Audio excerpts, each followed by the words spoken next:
Praise God. Salamat sa Panginoon. Ayan po, muli po, isa pong mapagpalang umaga sa bawat isa. Isa pong kaligayahan na makapaglingkod muli sa inyo sa pulpitong ito. At ito na po yung huling, second to the last. Yan. Second to the last Sunday. Sunday ba of the year na? Kasi hanggang 29 tayo. Fifth week po tayo ngayong taon, ngayong month. Ayan, kaya nagpapasalamat ako sa Panginoon dahil kahit marami tayong valid reason para hindi dumalo, nandirito pa rin tayo. Okay lang ba, piram yung katabi mo? Masaya ako na nandito ka. Ayan. Yes, of course. Masaya po dapat tayo nandyan sila. Yes, amen, no? Kasi valid po yung dahilan ng mga hindi makaka-attend. For example, galing sa Christmas party, pagod, etc. Valid po yun. Kasi naman po, di ba, kung pagod po talaga, especially sa mga kabataan po natin, nung tayo ay pumunta sa mga iba't ibang lugar para mag-outreach. No? I-share ko sa inyo later. At ganoon din, sa tindi po ng traffic, Pastor, di po makapagsimba, matindi ang traffic. No? Pero mahigit na valid kaysa sa mga valid na dahilan na yon, yung pag-ibig ng Diyos sa atin. Di ba? Hindi ba yun sapat na rason para rin tayo ay magmahal sa Kanya? Amen po ba? Hindi ba yung sapat na dahilan para tayo rin naman po ay i-reciprocate yung Kanyang pag-ibig sa atin sa pamagitan ng pag-attend naman sa church? Ayun, nagpapasalamat din po ako sa Panginoon dahil na itong nakaraang mga araw, sobrang busy po dahil ginanap po natin yung yearly Christmas party, gift giving, and feeding program sa mga bata. At ang na-reach natin mga bata, I believe nasa 500 na mga bata and more than pa. Okay lang ba palakpakan natin ng Panginoon? More than pa po, sa totoo lang. Kasi meron din po tayong binuksang gawain sa Hapay na Mangga sa may Dolores, sa taas ng Tikling. Ayun, kaya salamat sa Panginoon. At hindi lang po yun ang ginawa natin sa biyahe ng Lord. Nakapamigay rin po tayo ng mga grocery, no, sa mga kapatid po natin sa Mabang Parang, sa Highway 2000, sa Binangonan, at sa Teresa. Ayun, papuri sa Panginoon. At syempre, hindi naman po magpapahuli yung mga taga-Floodway. Buy raffle po yan. Buy raffle po yan eh. Bali magkakaroon po tayo ngayong December 29. Ayun, meron din po tayong mga nakalaan para dito sa atin sa mga taga-Floodway. Ayun, palapakan nga muna natin ulit si Lord. Amen. Ayan, at sa ating pagpapatuloy po sa umaga pong ito, salamat sa Lord dahil mapag-uusapan natin yung patungkol sa bagay na to na hindi siya madalas sa pag-uusapan. Patungkol po ito sa heavenly crowns or makalangit na mga karangalan, no? Heavenly crowns or makalangit na karangalan or makalangit na gantimpala. Kaya sa ating pag-uumpisa, mari po ba tayong tumayo at makibukas sa Pahayag chapter 22, 11 to 13.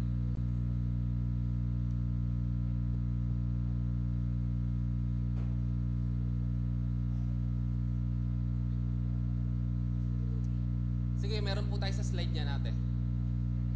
Pwede po sa slide.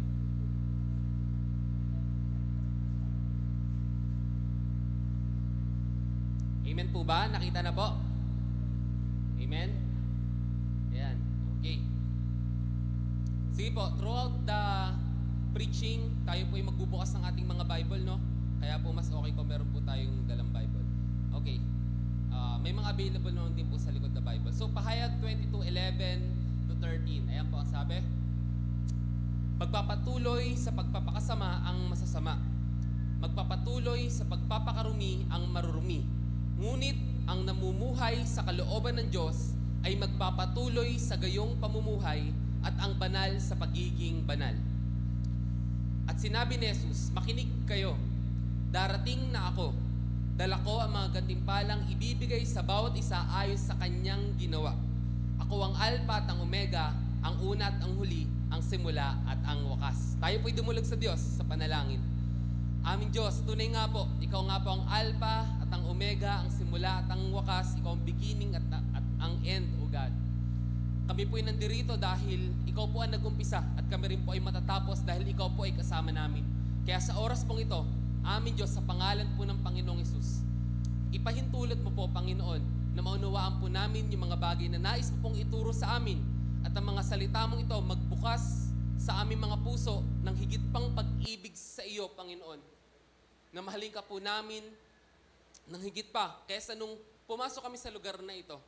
Tulungan mo po kami sa banal na Espiritu mo, Panginoon, na may akda ng iyong salita. Ikaw po ang magturo sa amin at mag-guide, Panginoon.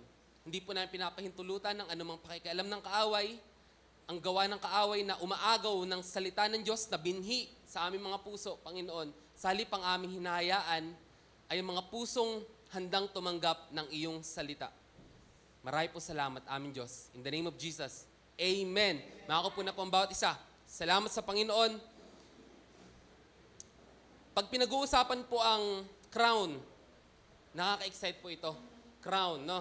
Heavenly crowns. Ang another title neto or alternate title neto ay heavenly rewards. Alam niyo po sa Bible, yung rewards, itinurong siya sa crown. No, sa Tagalog, corona, or mas better na Tagalog, putong. No, putong. So, pag-uusapan natin yung 5 klase ng reward na matatanggap ng mga Kristiyano sa langit. No? Ito yung 5 klase ng reward na iba-iba yung katangian. No, pero ibinibigay ito bilang reward. Una dyan, the imperishable crown. Imperishable crown. The crown of rejoicing, the crown of righteousness, the crown of life, the crown of glory. So, samahan niyo po ako. Sa Bible, yung crown is yung English na ginamit mula sa Greek word na Estepanos. No? Ibig sabihin ng Estepanos ay crown or reward. No? Though may 2 klase pa ng crown, and i-share ko sa inyo later. Ang crown ay sumisimbolo sa honor, victory, and for our context ngayon is eternal rewards. Halimbawa, sa isang sa beauty pageant, di ba? Sa beauty pageant, may isa lang na Miss Universe. Siya yung may crown. Kaya siya may crown kasi nagtagumpay siya.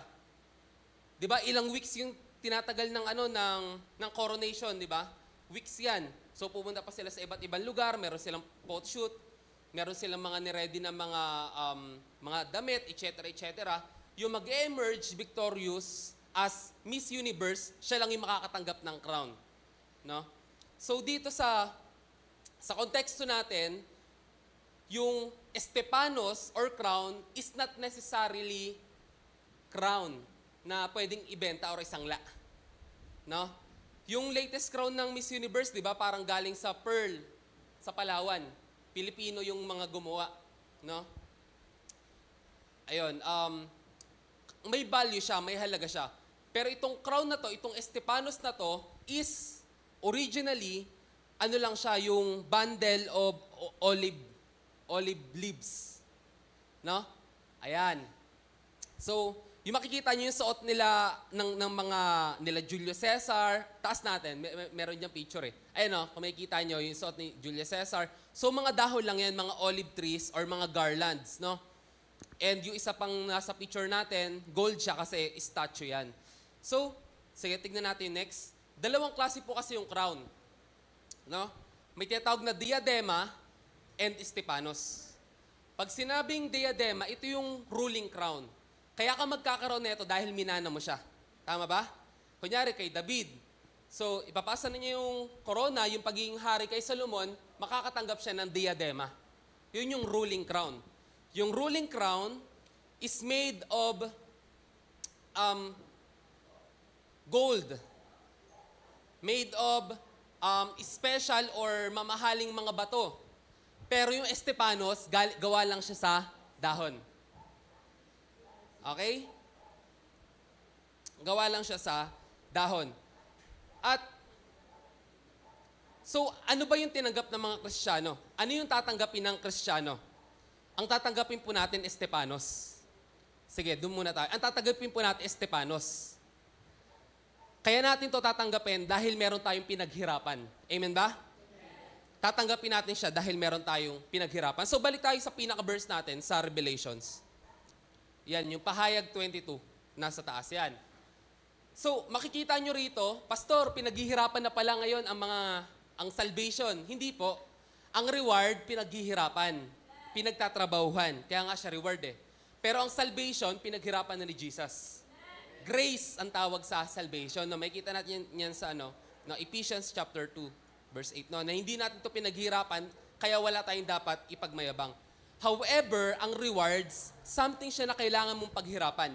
Something siya na kailangan mong pagtagumpayan. May kita natin sa verse 12. Okay lang, basahin nyo yung verse 12 natin. No? At sinabi ni Jesus, ready, read.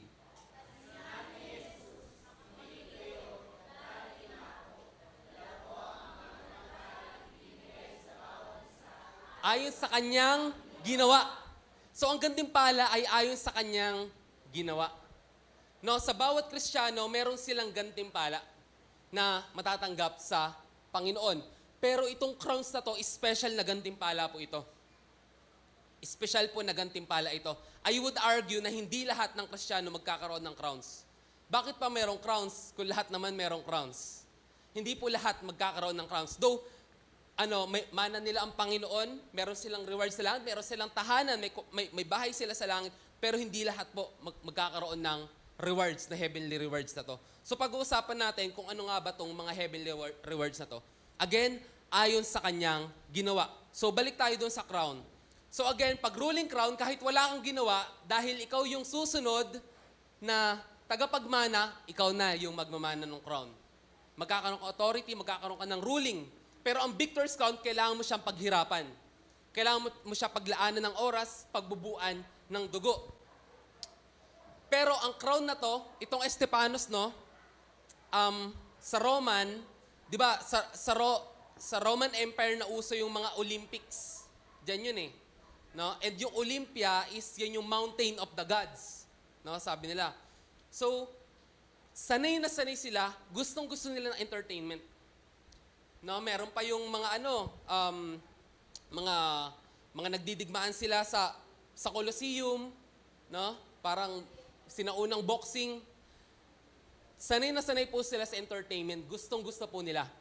Pero ang catch po rito sa mga gumaganap po ng marathon or ng mga paligsahan, isa lang po yung nananalo. Wala pong first runner-up, second runner-up. Wala. Walang second place, third place. Isa lang po talaga yung magkakaroon ng crown. No? At diyan papasok yung una natin pag-uusapan. Sige, the imperishable crown. Sa 1 Corinthians 9:24-25, they do it to receive a perishable wreath. Pag sinabing perishable wreath, ito yung, ano ibig sabihin ng perishable? Perishable goods, di ba? May nakikita ka sa mga truck, perishable goods. Ibig sabihin nun, nasisira yung mga goods na nandun sa truck na yon. So perishable wreath, ibig sabihin, they do it to receive a perishable wreath. Ginagawa nila ito upang tumanggap ng dahon. Dahon lang po talaga tinatanggap nila, pinuputong po yung sa ulo nila. At yung rosas nga na binigay ng jowa natin, di ba? Kung hindi mo pa ilalagay sa tubig, mabubulok agad. Mas mabilis mo mabulok ito. Hindi po siya abot ng 1 linggo. 3 araw lang, tuyot na yun. No? But we imperishable. So ito po yung unang crown na possible na ma-receive ng isang Kristiyano kung siya ay magpapatuloy, magsisigasig sa paglilingkod sa Panginoon. The imperishable crown. Sige, buksan nga po natin ang ating mga Bible sa 1 Corinthians chapter 9.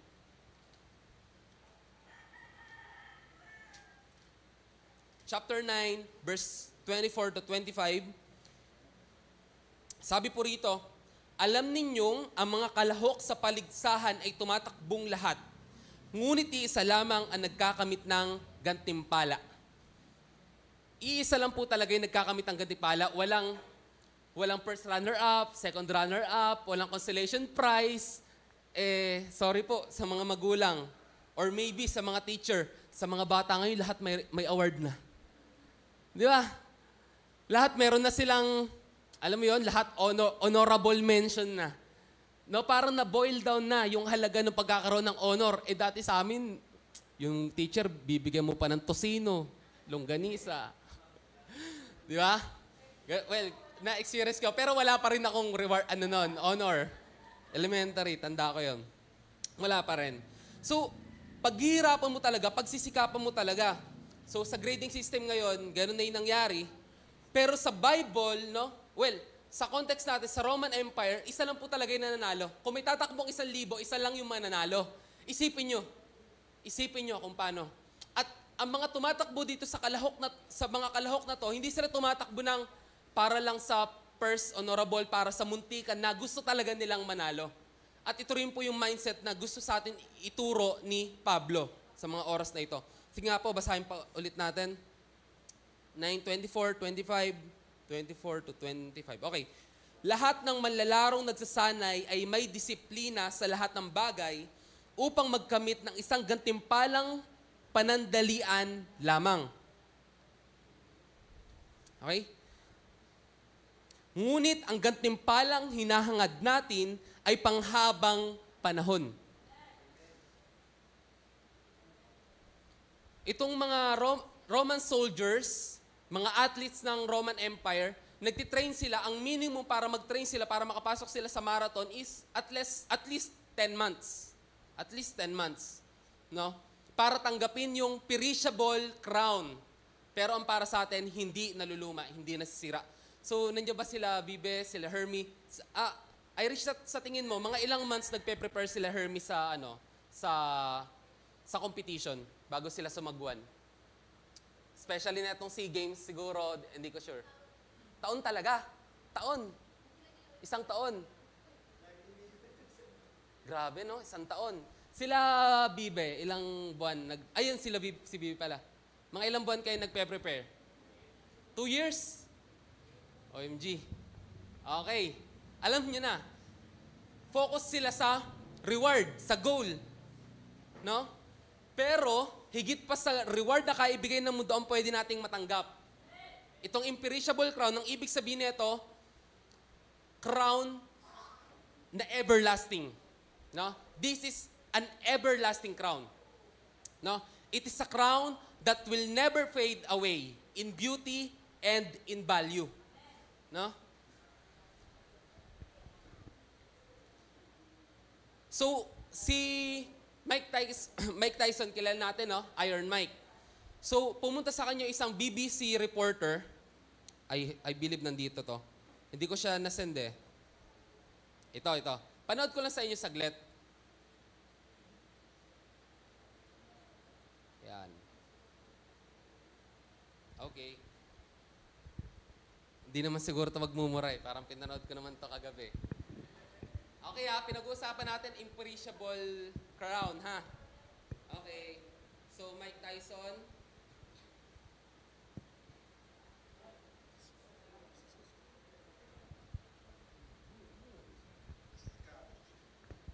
Ulitin ko.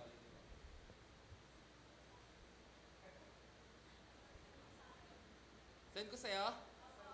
Sige. Wala akong pin. Okay lang ba? Ay, ano lang, guys. Send ko ba? Hindi, wag na. Sagot lang to eh. Wag na. Magbubukas ka akong Facebook eh. Baka may mag-chat pang client eh. Okay. Sige. Patulong ako. Sige, ikaw na mag-angat. Yan. Sige. Okay. Asa natin ilaw. Okay. Look at this stuff. This is history here. You're a history. This is garbage. Like I say, I bled for garbage. So this is meaningless. No, at one time it meant a lot. When you're just a young kid, this is everything to you. But then you realize your priorities change. And you just want your children to be happy and do nice things. And that makes you happy. This is nothing.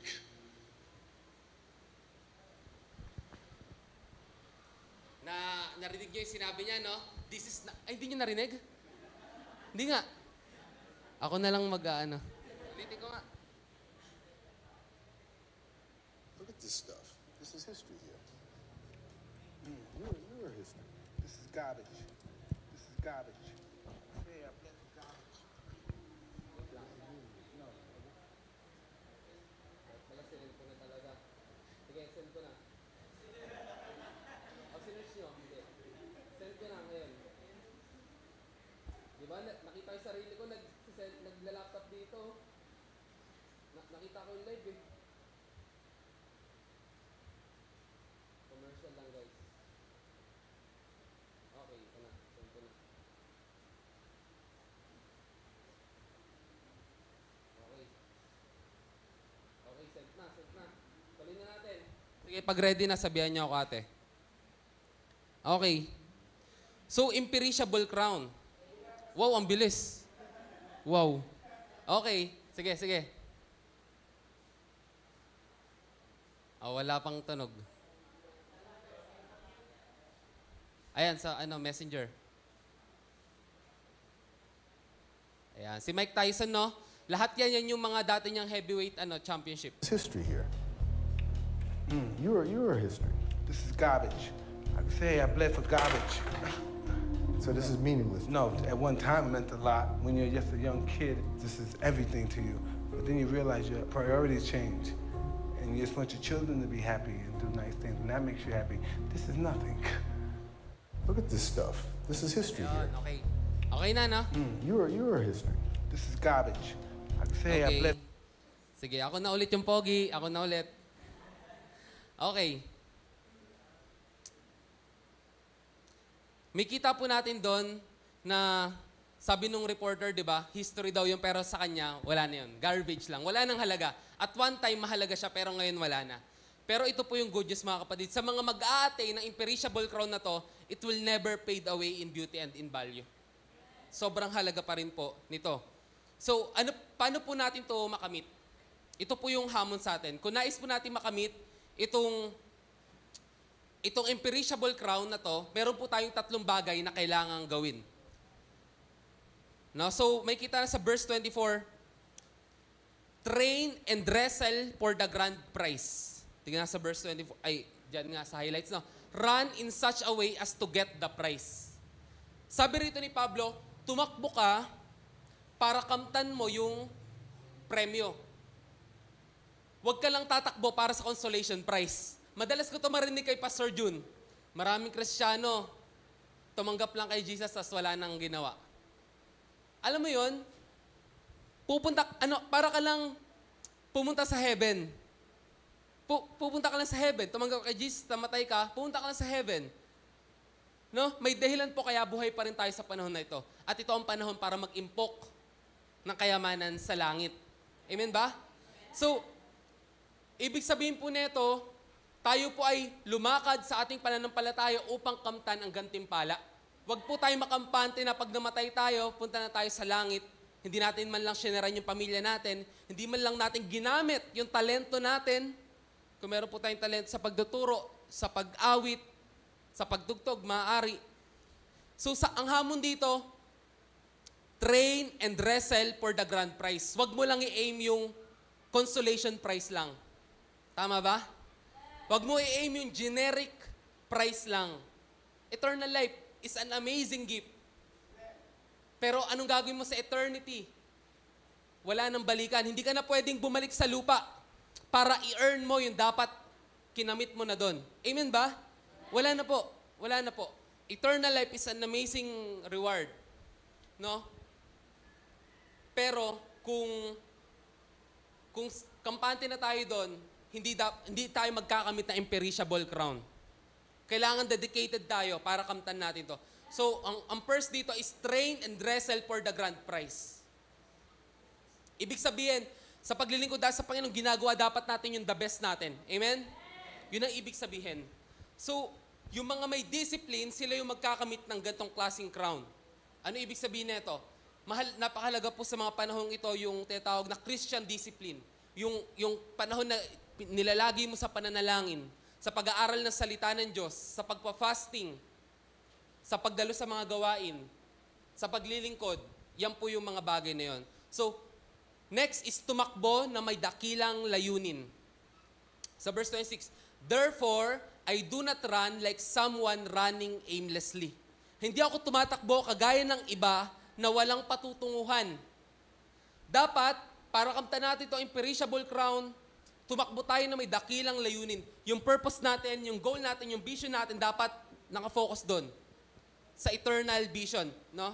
Kagaya sinasabi sa Colossians, no, chapter 3, na ang ating isipan ay gawin nating makalangit sapagkat ang ating Panginoon ay nasa langit. Tumakbo po tayo na may dakilang layunin. Intentional po dapat yung mga ginagawa po natin.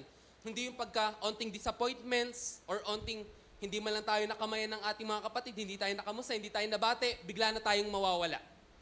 Hindi po, yung mga ganong klaseng Kristiyano po, tumatakbo sila ng walang layunin. Pero kung nandito ka, dahil gusto mong kamtan yung gantimpala, gusto mong makamit ang Panginoong Jesus, tumakbo ka ng may purpose. Amen? Pag may purpose ka, hindi ka nababurn out. Sa paglilingkod natin sa Panginoon, maraming nababurn out. Maraming napapagod, maraming sabi, paulit-ulit na lang. Pero pag may purpose ka, alam mo yung dahilan kung bakit ka nandirito, naglilingkod, hindi ka mababurn out. Amen? Yung po ang ibig sabihin ng tumakbo na may dakilang layunin. Kasi kung wala kang, hindi ka nag-i-start sa vision and mission mo, tatakbo ka lang, tatangayin ka lang emotions, tatangayin ka lang ng purpose and ng passion and ng mission and vision ng ibang tao, nawawala ka na sa sarili mong alignment. Amen ba? Kaya nga yung year na darating, no? Ano ba yung purpose mo? Ano ba yung vision and mission mo? Ano ba yung goals mo? Kung magiging clear sa yan, mas madaling ma-achieve yan. Amen? Because sa mga gantong bagay, mas mahalaga ang direction kesa sa speed. Mas mahalagang alam mo yung direction mo, saka mo asikasuhin yung bilis kung paano makapunta ron. Pangatlo, discipline your body. Sa verse 27, I strike a blow to my body. Tingnan natin yan sa 26. 1 Corinthians, okay. Hindi ako tumatakbo ng walang patutunguhan at hindi ako sumusuntok sa hangin, subalit pinapahirapan ko ang aking katawan at sinusupil ito. Sa ibang salin ay discipline my body. Ito mas maganda yung pagkakasali niya. Pinapahirapan ko ang aking katawan at sinusupil ito upang sa gayoy hindi ako maalis sa paligsahan pagkatapos kong mangaral sa iba. Sinusupil niya yung katawan niya. Kagaya ng pagsupil ng isang amo sa kanyang aso. Di ba yung aso, pagka pinabayaan mo, kung saan na lang yung tatakbo eh. Pwede yung kumain ng basura. Di ba? Pwede yung mangkalkal ng tanim ng kapitbahay. I'm speaking from my own experience. No? Pag pinabayaan niyo po yung aso, gagawin niya kung ano yung gusto. Kaya ang kailangan natin gawin, put a leash on your dog. Put a leash on yourself. Let your mind be Lord over your body. Kung ano yung gusto ng mind mo, kung ang mind mo mahal ng Panginoon, hayaan mo mahalin din ang katawan mo ang Panginoon. Put a leash on your body. Sabi niya rito, pinapahirapan ko ang aking katawan, sinusupil ko ito. Ibig sabihin, kung ano yung gusto ng katawan ko, hindi ko automatic na susundin yan. Titignan ko kung kapaki-pakinabang ba yan. Lahat pwede mong gawin pero hindi lahat kapaki-pakinabang. So kung kapaki-pakinabang yan, gagawin ko yan. Kapaki-pakinabang bang magpuyat? Mga youth, gawin nyo kung kapaki-pakinabang. Lahat pwedeng gawin. No? Pero hindi lahat kapaki-pakinabang. So, learn to discipline your body.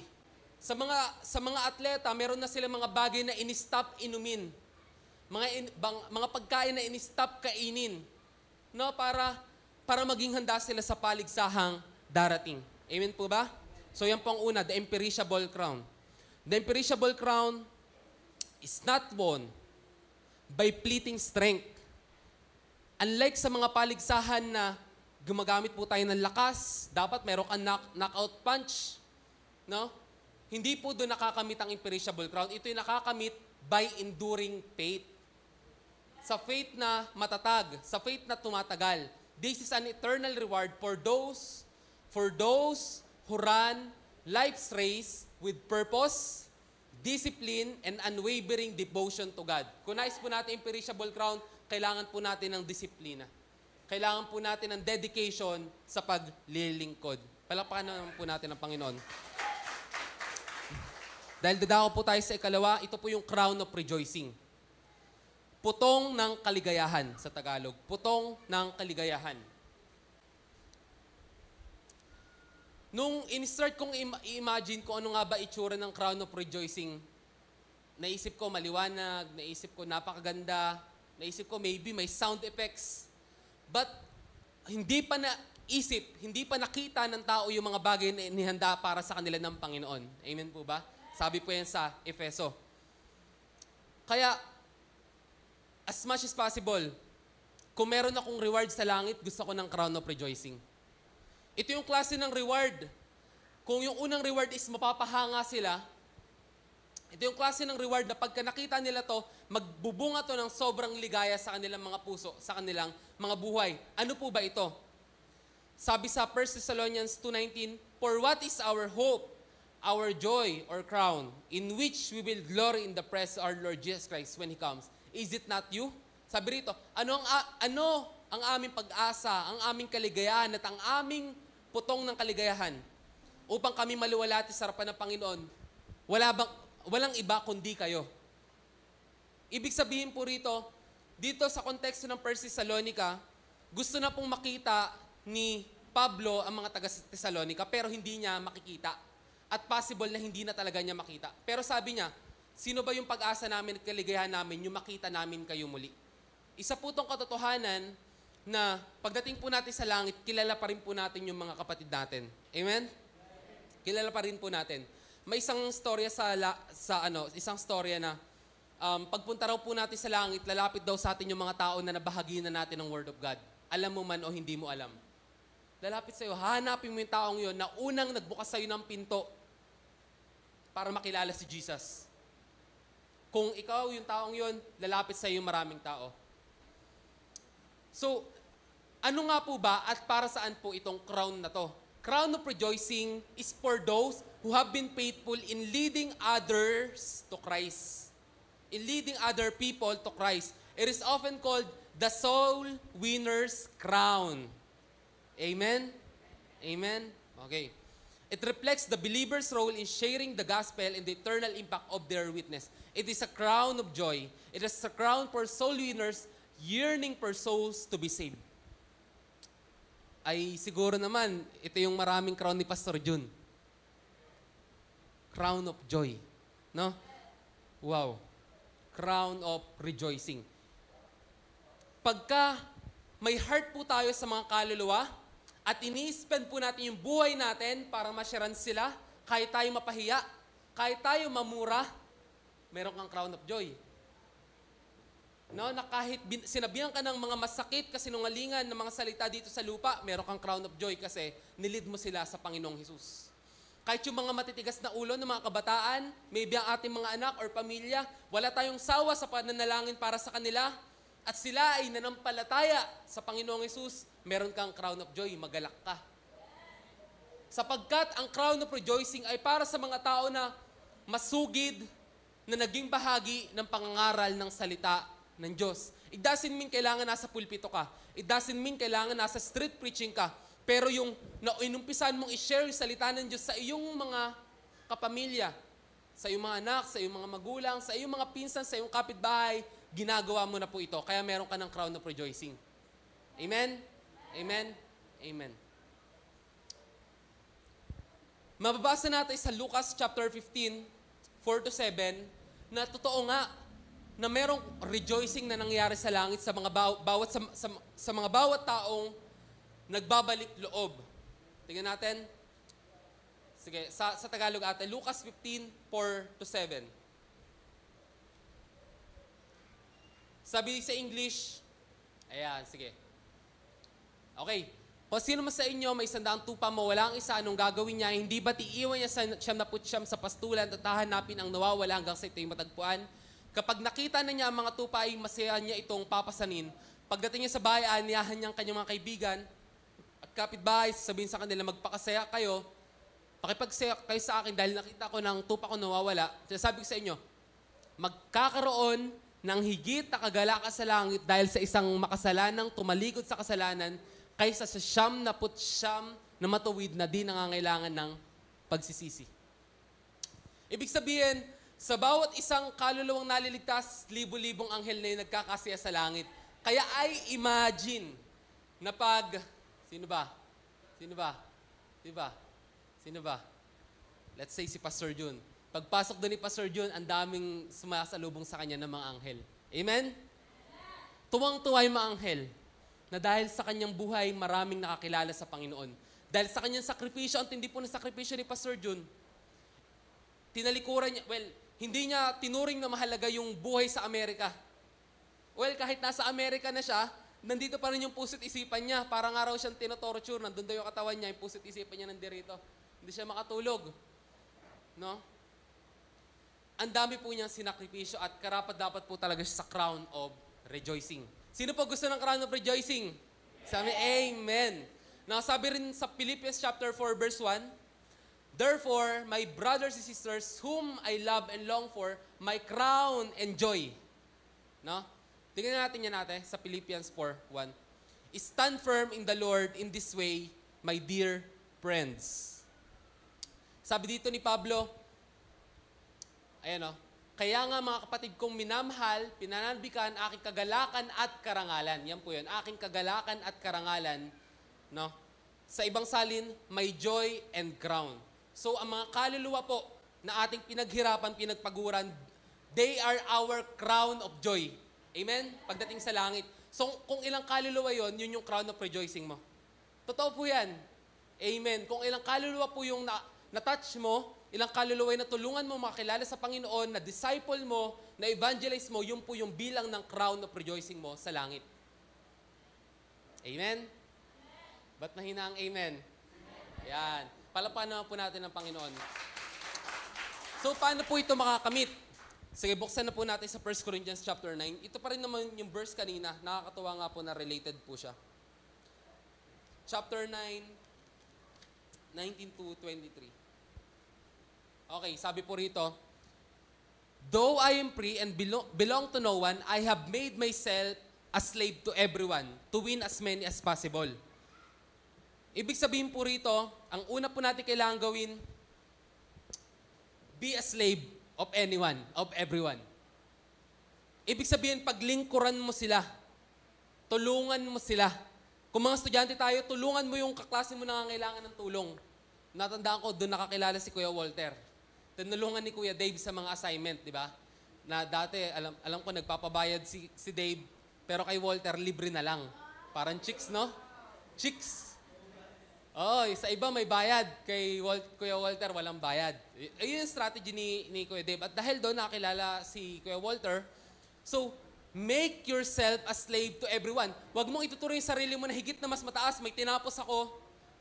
No? Ito yung karangalan ko. Nung graduate ako, ito yung title ko. Ito yung pinagtatrabahoan ko. Hindi ako maglilingkod dyan. No?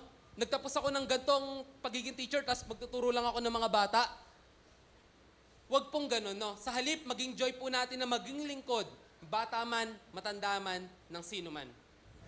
Amen. Sabi pa rito ni Pablo, sige, tutuloy ko na po sa Tagalog. 19 to 23. Sa piling ng mga Hudyo, ako'y namuhay tulad na isang Hudyo upang mahikayat ko sila.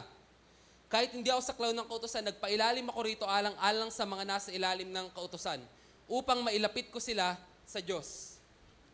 Sa piling naman na mahintil, na hindi saklaw ng kautusan, ako'y naging parang hintil upang sila'y mahikayat ko rin.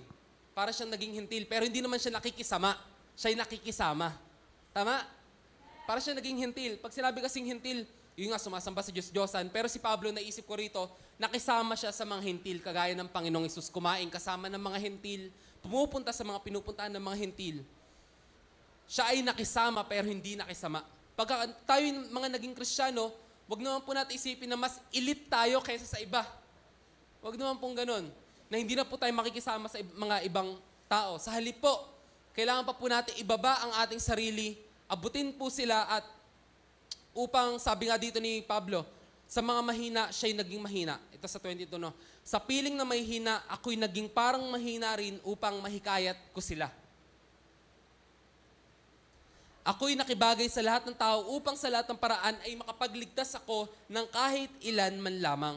Kung nais po natin ang crown of rejoicing, kailangan po nating abutin po ang mga taong nangangailangan sa Panginoong Hesukristo. Sabi rito, I have become all things to all people so that by all possible means I might save some. Tungkol pa rin kay Pastor Jun, natandaan ko, kinikwento niya dati na pupunta siya sa mga bar. Pastor Jun.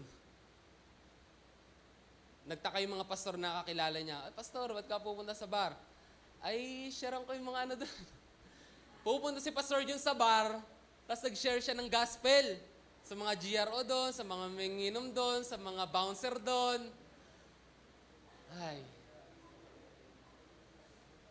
Inaabot niya yung mga tao na nangangailangan sa Panginoong Jesus. Sa mga magtataho, lumalapit din siya. Sa mga gumagawa ng uling, sa mga nagbibinatog, ay matindi. Matindi po ang ating Pastor Jun. Ito po ang kailangan natin gawin para sabi nga ni Pablo, so that I may save some. No? Okay. Kailangan po natin gawin, love the lost, sacrifice for the lost, reach out to the lost. Mahirap ba? Kaya ba? Ito po ang kailangan po natin gawin. Ito po ang kailangan nating gawin. Third is crown of righteousness.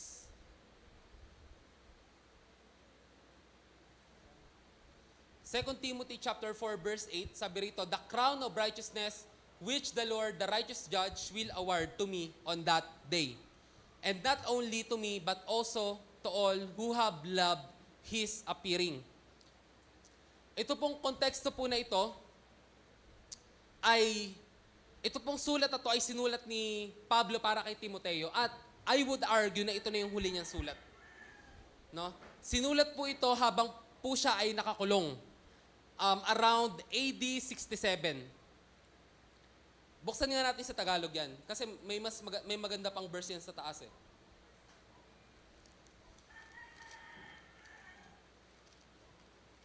Chapter 2, verse 4.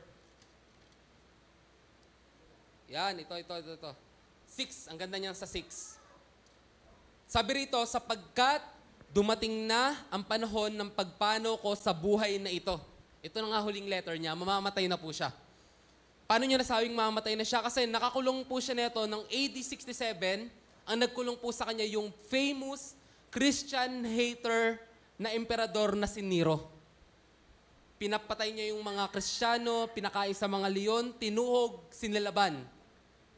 Para lang makompleto niya yung kanyang ginagawang poem. No? At nakatakda na po ang execution, ibebehead po si Pablo ng mga panahon na ito. Ako'y mistulang isang handog na ibinubuhos na sa dambana. Sa verse 7, pinagbuti ko ang aking pakikipaglaban, natapos ko na ang dapat kong takbuhin, na natili akong tapat sa pananampalataya. Kaya, ito na po yung crown of righteousness. Naghihintay sa akin ng koronang gantimpala para sa namuhay ayon sa kalooban ng Diyos. Crown of righteousness. Ito po yung tatanggapin ni Pablo makalipas niyang pagtagumpayan ang buhay na ito. Ito pong crown of righteousness is a reward for those who keep the faith and finish their race strong. Sila po yung mga tao na nanatiling tapat hanggang wakas.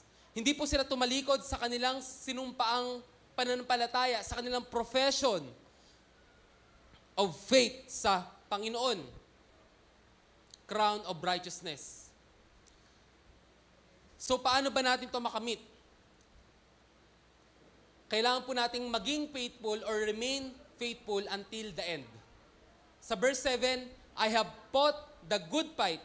I have finished the race. I have kept the faith.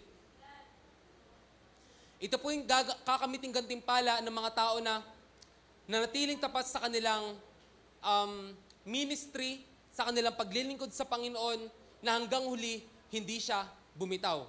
Sabi, I have fought a good fight of faith. Ibig sabihin na ito, nagawa ko na yung best ko. Ibig sabihin ng I have fought the good fight. I have finished the race. Nagawa ko yung best ko, fair and square, wala akong nilamangan. Ginawa ko yung best ko, natapos ko na yung takbuhing inilagay sa akin ng Panginoon. Kung tayo po ito, tayo po ay tatanggap din ng kagaya ng tinanggap ni Apostol Pablo, crown of righteousness. Pero pastor, di ba tumanggap di tayo ng katuwiran sa Panginoong Jesus? Totoo po yan.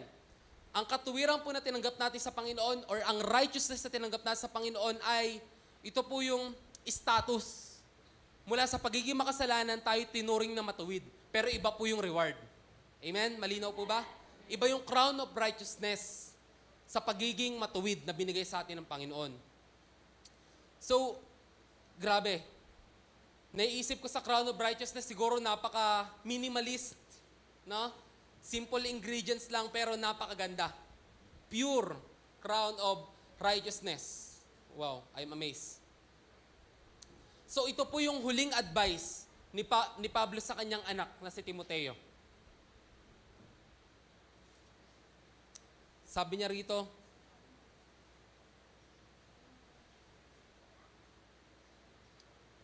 sa verse 5 to, gampanan mo ang iyong tungkulin na isang mangangaral ng magandang balita at tuparin mo ng lubos ang iyong paglilingkod.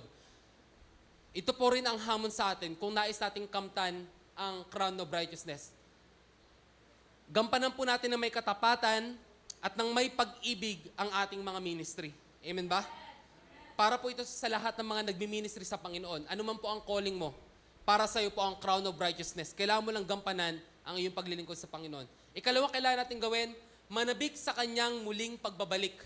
Manabik sa kanyang muling pagbabalik. Sabi rin sa verse 8, not only to me, hindi lang daw ito para kay Pablo, but also to all who have longed for His appearing. Hindi lang daw para sa kanya, kundi para sa lahat ng nananabik sa kanyang muling pagbabalik.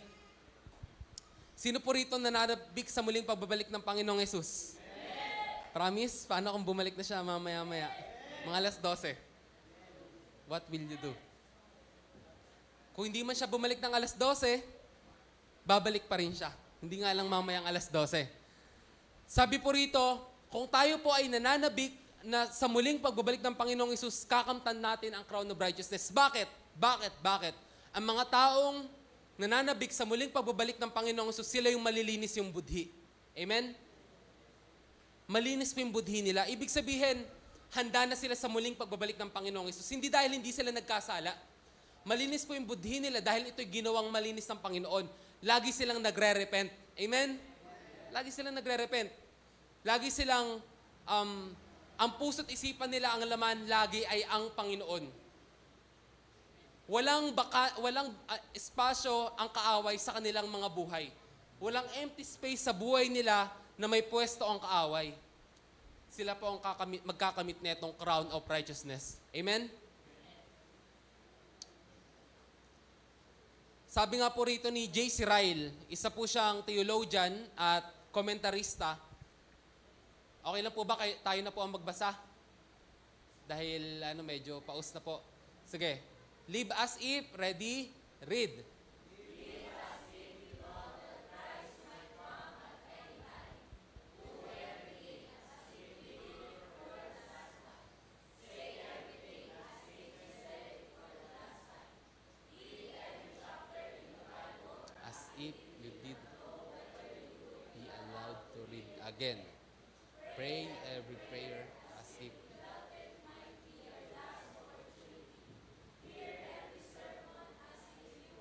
hearing once and forever. This is the way to be found ready. This is the way to turn Christ's second appearing to good account. This is the way to put the armor of light. Amen. Tinanong si nakalimutan ko yung pangalan ng isang preacher. Tinanong yung isang preacher tungkol sa second coming of Christ. Tungkol sa muling pagbabalik ng Panginoong Hesus. Sabi sa kanya nung nagtanong, kung sakaling darating na ang Panginoong Hesus bukas, ano yung gagawin mo ngayon? Ulitin ko yung tanong para makapture natin. Ang sabi nung nagtatanong doon sa preacher, kung babalik na ang Panginoong Hesus bukas, ano yung gagawin mo ngayon? Isipin natin kung ano yung gagawin natin ngayon. Kunyari, babalik na si Jesus bukas. Ano yung gagawin natin ngayon? Isipin nyo na. Sige, 5 seconds, bibilang ako. Babalik na si Jesus bukas ng alas 10 ng umaga. 5, 4, 3, 2, 1. Naisip nyo na yung gagawin nyo? Naisip nyo yung gagawin nyo? Ito yung sagot ng preacher. Babalik na si Jesus bukas, ano po yung gagawin nyo ngayon? Sabi ng preacher, gagawin ko yung ginagawa ko lang din dati. Gagawin ko lang kung ano yung ginagawa ko rin dati because I'm always prepared sa pagdating ng Panginoon. Nawa, maging ganun din po tayo. Let us hear the Word of God as if hindi na ulit natin mapapakinggan. Let us read the Bible as if sa susunod na araw din na natin ito pwedeng basahin publicly. Let us pray a prayer as if ito na yung huling panahon na papakinggan tayo ng Diyos sa ating mga panalangin. let us be ready sa kanyang muling pagbabalik. Palapakan po natin ang Panginoon. Pang-apat, crown of life. Sa Revelations chapter 2, verse 10 to 11, Be faithful until the end, and I will give you the crown of life. Ito po ay sulat o liham para sa iglesia ng Smyrna. Itong mga taga-Smyrna ay inuusig ni Satanas, pero sila ay nanatiling tapat. Sabi rito, do not fear any of those things which you are about to suffer. Dadanas kayo ng matinding pagsubok, ititest kayo ng devil, dadalhin kayo sa kulungan, at maaaring ang iba ay patayin sa inyo. Pero sabi rito, manatili kayong tapat hanggang wakas, even sa kamatayan, at ibibigay ko sa inyo ang putong ng buhay. Putong ng buhay. Putong ng buhay. Pastor, di ba meron na tayong eternal life?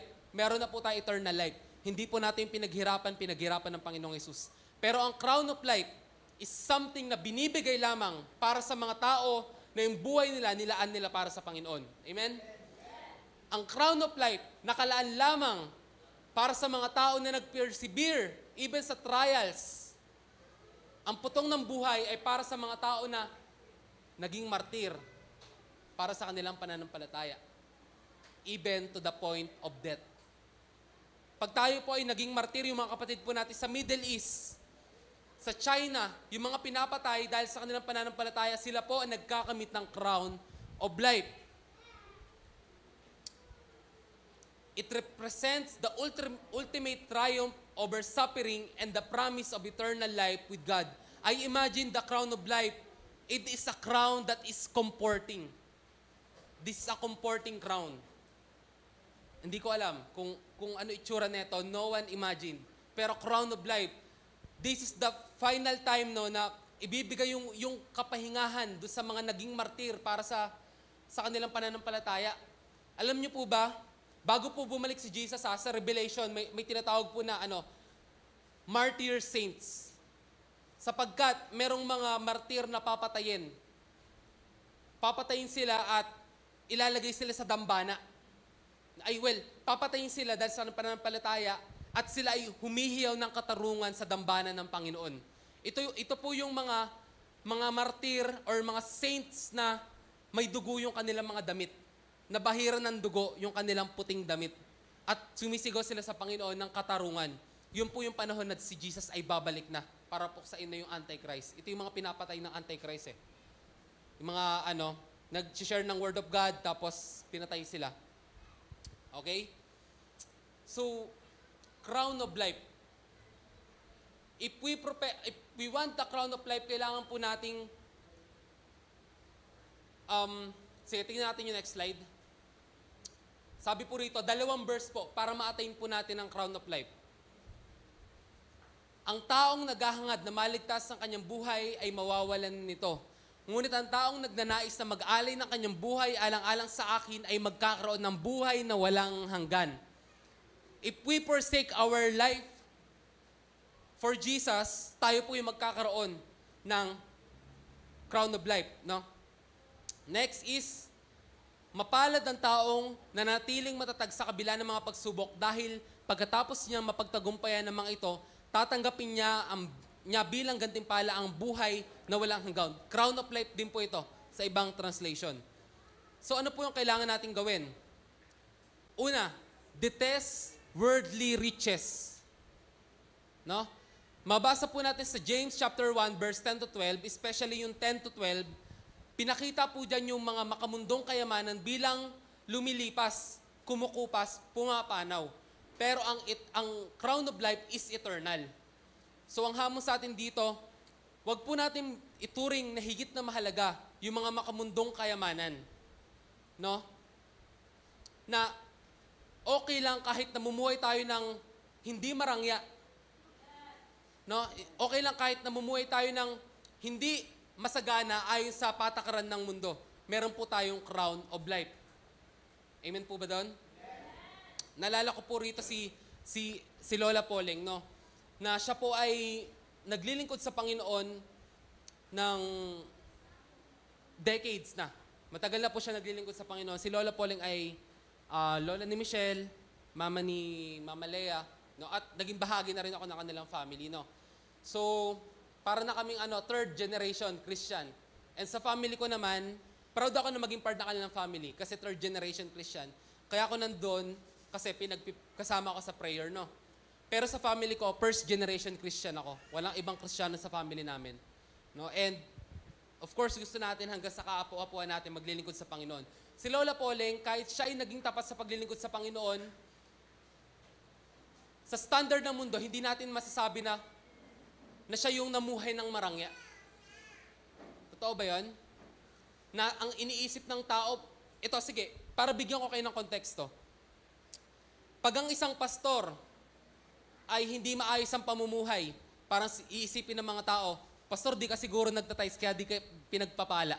Di ko alam kung narinig niyo na yung mga ganyan.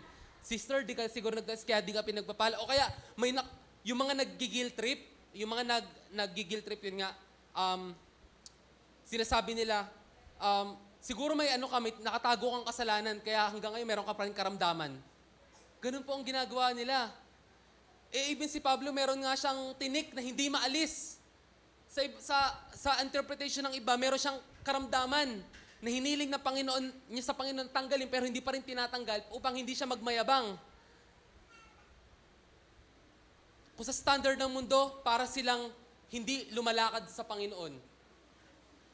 Subalit, sabi sa James chapter 1, 10 to 12, pagka pinorsake mo yung yaman ng mundo at namuhay ka ng may katapatan sa Panginoon, kakontentuhan sa Panginoon, mamanahin mo yung crown of life. Amen? I believe for Lola Poleng may nakareserve sa kanya na crown of life. Dahil sa dami ng kanyang sakripisyo, amen. Amen. Kung nais po natin ito, no? Reserve na. So, yun po ang hamon sa atin. Kung nais po natin itong crown of life. Or may other option tayo kung gusto natin ng crown of life. Be a martyr for Christ. Ayan. Meron po tayong outreach sa Basilan. Palista lang po kay Kuya Lemar, mga gustong pumunta sa Mindanao, sa Middle East. Joke lang.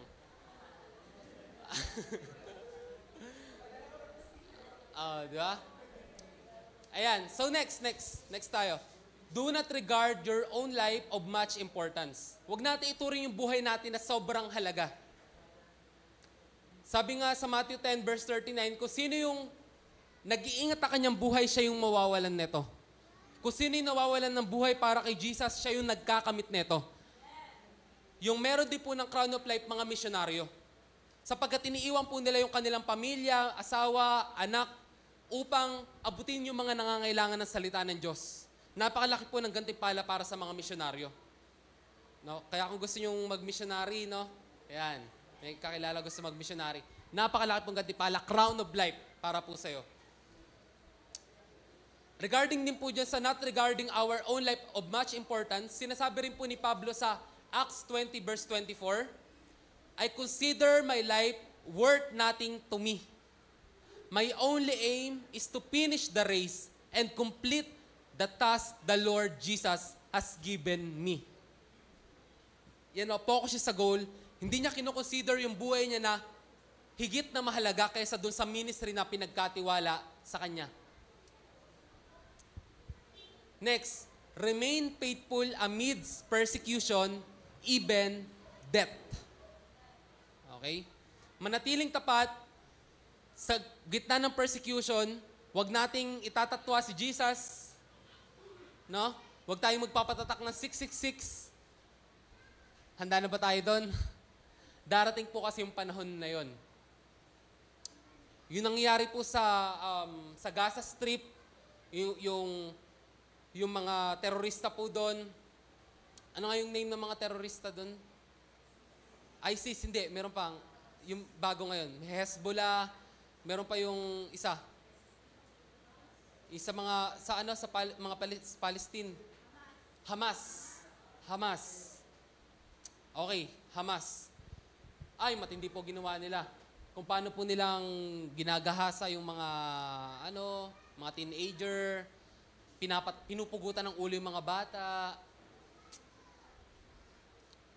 Para po sa kanila yung ginagawa nila yung katuwiran.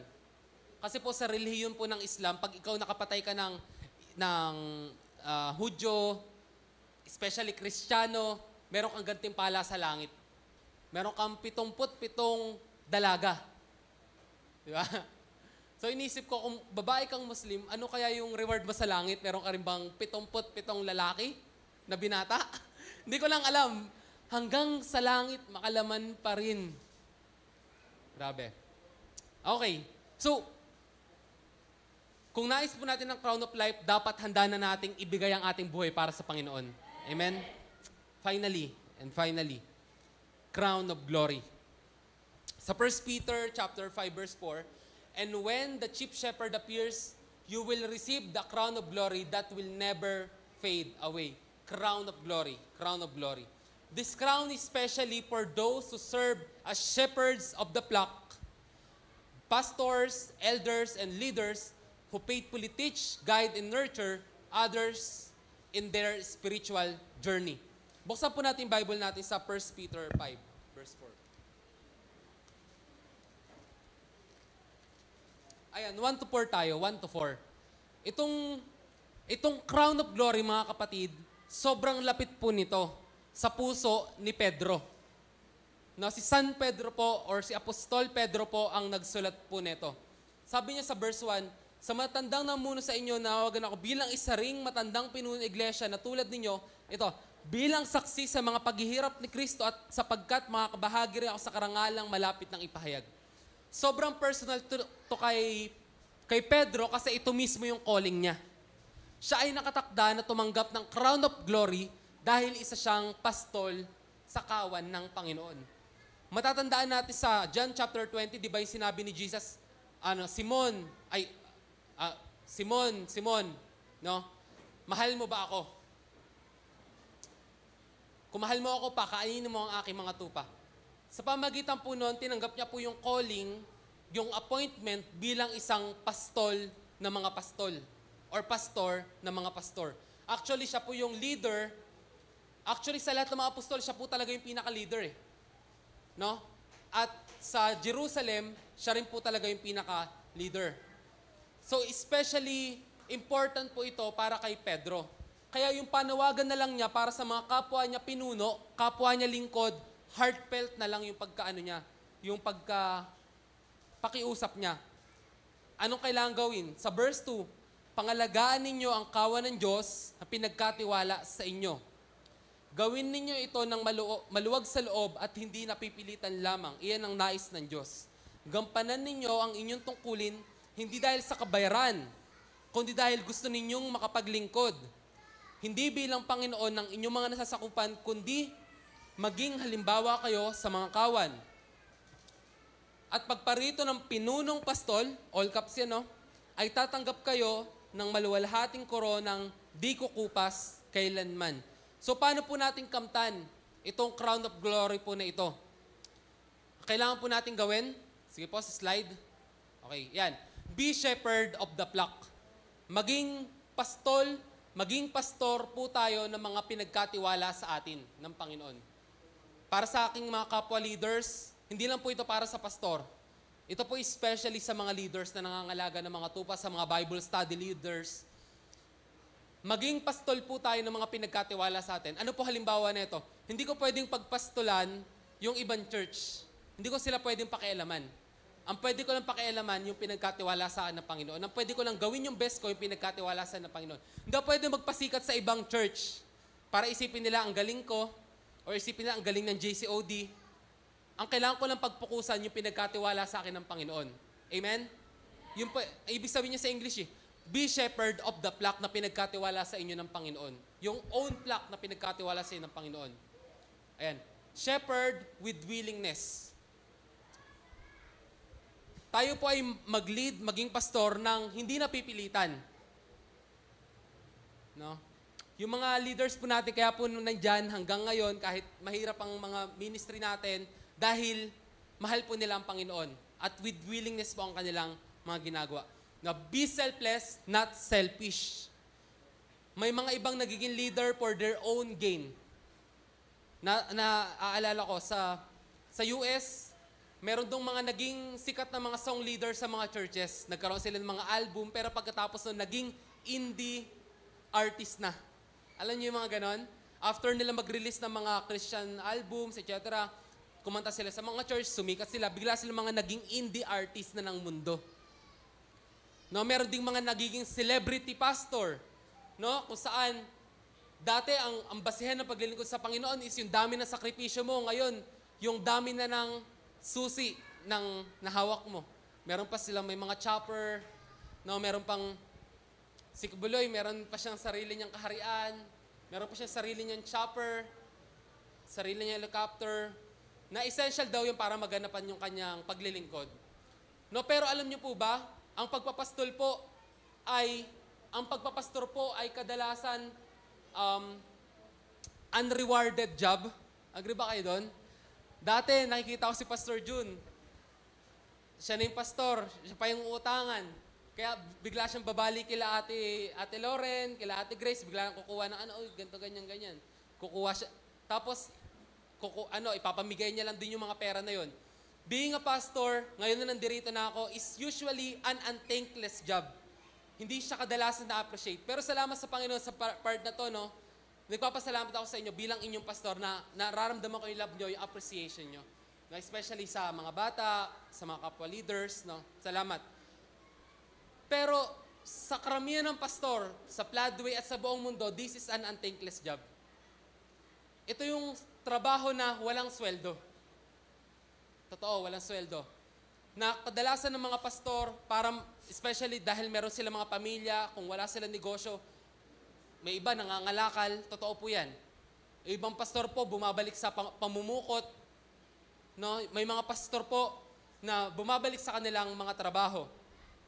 Well, may mga pastor talaga ngayon sa panahon ng mga professional pastors na businessman sila, tas pastor sila, manager sila, tas pastor sila. Pero higit sa lahat na pwedeng i-reward sa kanila ng plaque, may nakalaan pong reward ang chief shepherd. Na nakalaan lamang para sa mga pastol na naglingkod ng may katapatan. Ang tawag po doon ay crown of glory. Ito po yung corona na hindi kumukupas. Grabe. Okay. So, nais ba natin ng crown of glory? Amen? Okay, nadagdagan yung mga pastor natin. Nakita nyo kasi yung mga nag-amen, tignan yung mga tabi niya. Para po ito sa mga elder, leader at pastor. No, naginampanan ng kanilang paglilingkod sa Panginoon. Sino ang gusto ng crown of glory? Amen! Palakpakan naman po natin si Lord. Hallelujah. Praise God. So, ako kay ChatGPT, sabi ko, create an image based on the 5 heavenly crowns. Tingnan natin lumabas. Ayan, ganda, no? ChatGPT, no? Babay Canva na. Ang ganda, di ba? Heavenly scene, no? Serene. Okay. Unang crown, imperishable crown, crown of rejoicing, crown of righteousness, crown of life, and crown of glory. May kita nyo yung sulat, medyo iba, yo. Pagdating po natin sa 1,000-year na reign ng Panginoong Yesus, yung mga Kristiyano na naglingkod na may katapatan sa Panginoon, they will be governors. They will be governors. May mga ipapamahala sa kanila ang Panginoon. And I firmly believe na yung mga makaka-receive ng mga crown na ito, sila yung mga magiging governors. Hindi lahat magiging governors. Hindi lahat magiging tagapamahala pagdating sa 1,000 reign ng Panginoon. Pag siya ay naitalaga ng hari dito sa mundo, no? So maghahari pa po ang Panginoong Hesus ng 1,000 years, no? Maghahari pa po ang Panginoon. Kaya hayaan nyo na yung pondo ng PhilHealth, hayaan nyo na muna sila, yung mga pera na hindi na nagagamit, hayaan nyo na muna sila. Kasi pagka ang Panginoong Hesus bumalik na at siya na yung hari, maayos na yung lahat. At siguraduhin natin kasama tayo doon. Amen? Siguraduhin natin kasama tayo doon. Kasi hindi natin may enjoy. Kung hindi natin sisiguraduhin kasama tayo doon, ito na yung buhay natin. Ayan, traffic, di ba, mainit. No? Pagdating sa panahon na yon, matutuwa po tayo mga mahal ko kapatid kasi makapag-travel tayo sa mga gandang lugar. Earth pa rin yun na, hindi pa tayo pupunta sa heaven nun. No, earth pa rin. 1,000 year reign ng Panginoong Hesus. For 1,000 years, magre-reign ng Panginoong Yesus at kasama tayo doon dito. Amen? At tayo magiging mga tagapamahala. Hindi na natin kailangan maging counselor, hindi na kailangan maging SK. May balita ko, may gusto mong tumakbo na SK dito. Hindi natin kailangan maging SK. Kailangan lang natin gawin, maging tapat tayo sa paglilingkod sa Panginoon. At papamahalain niya tayo sa pagdating ng panahon na iyon. No? But this crown are not for our sake na, oy, guys, may crown ako, nakompleto ko yung 5 crown. Bingo na ako. This crown,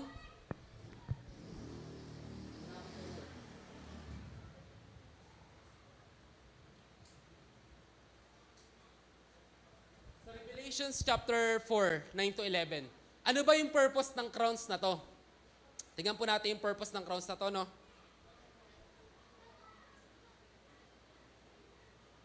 For verse 9 to 11. Okay.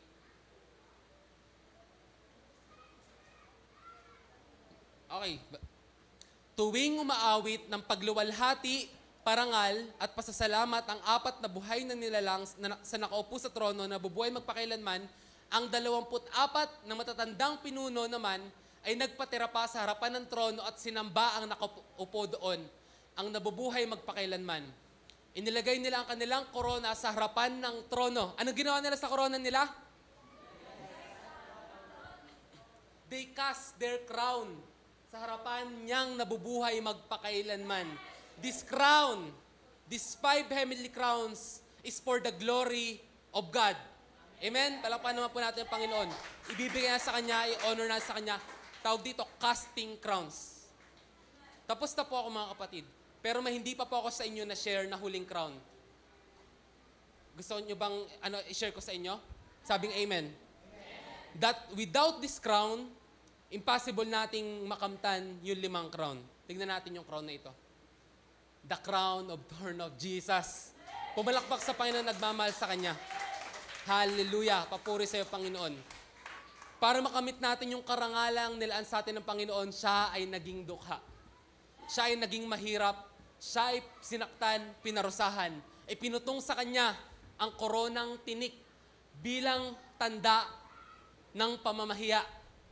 Pero ito rin pala ay naging tanda ng Kanyang pagiging matagumpay.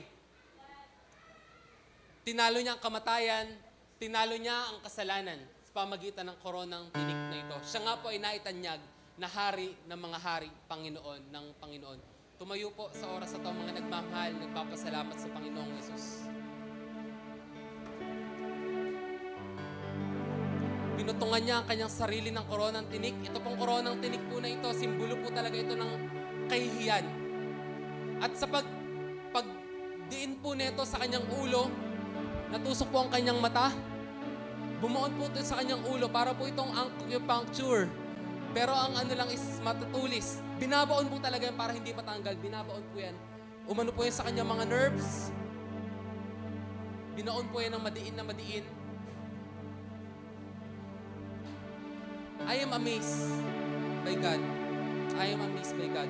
Lubos po ako nagpapasalamat sa Kanya. Sinabi po sa 2 Corinthians 5:21, hindi nagkasala si Kristo, ngunit alang-alang sa atin, siya'y tinuring na makasalanan upang sa pakikipag-isa natin sa Kanya ay maging matuwid tayo sa harapan ng Diyos. Pikit po natin ang ating mata. Lubos po tayo magpasalamat sa Panginoon sa oras na ito, sa Kanyang dakilang sakripisyo. You are worthy, O God. You deserve all the praises, all the glory and honor, O God. Hallelujah. You are worthy. Can we worship God this time? Sa Kanyang dakilang pag-ibig sa atin, sa Kanyang napakagandang plano sa atin, can we worship Him? We want to worship you, O God. We want to give you all the honors. Worthy is the Lamb. Worthy is the Lamb. Worthy.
deserve all the glory and all the honor, O God.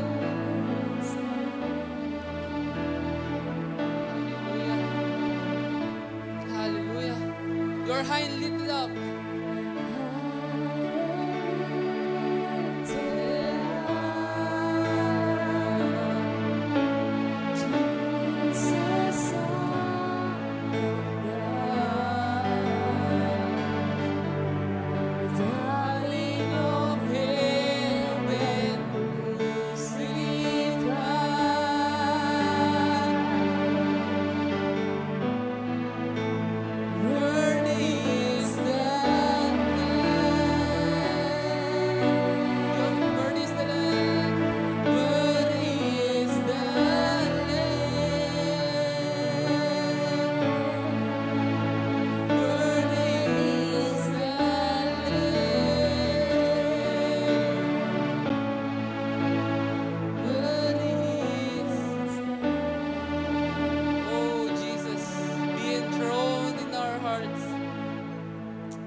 Here for the reward, but we thank you, O Jesus, na hindi po nakakalimutan, Panginoon, ang aming mga paghihirap at pagpapagal, at sa halip kami pa, O Diyos, ay iyong ginagantimpalaan, Panginoon.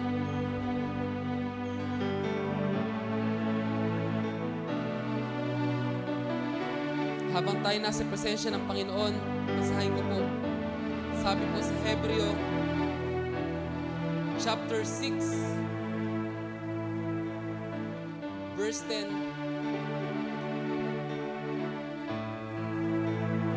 Mga minamahal, makatarungan ng Diyos, hindi niya malilimutan ng inyong ginawa at ang pagmamahal na inyong pinakita at hanggang sa ngayon pinapakita ninyo sa pamagitan ng paglilingkod ninyo sa mga hinirang ng Diyos. Hindi po nakakalimot ang Diyos at gagantimpalaan niya silang mga tapat na naglilingkod sa Kanya. We thank you, O Jesus, for your sacrifice for the eternal life. But we also thank you, Panginoon, for the rewards na malapit na naming makamit. Sapagkat sabi mo nga sa iyong salita, ikaw ay darating na at dala mo ang iyong mga gantimpala ayon sa aming mga ginawa. Pinupuri ka namin, Hari ng mga hari. Ikaw ang Alpha at Omega, ikaw ang una at ang wakas, ikaw ang nauna at siyang darating pa. Sa iyo po lahat ng papuri, karangalan, at pagsamba. Amen at amen at amen. Papuri sa Diyos, makakupo po ang bawat isa.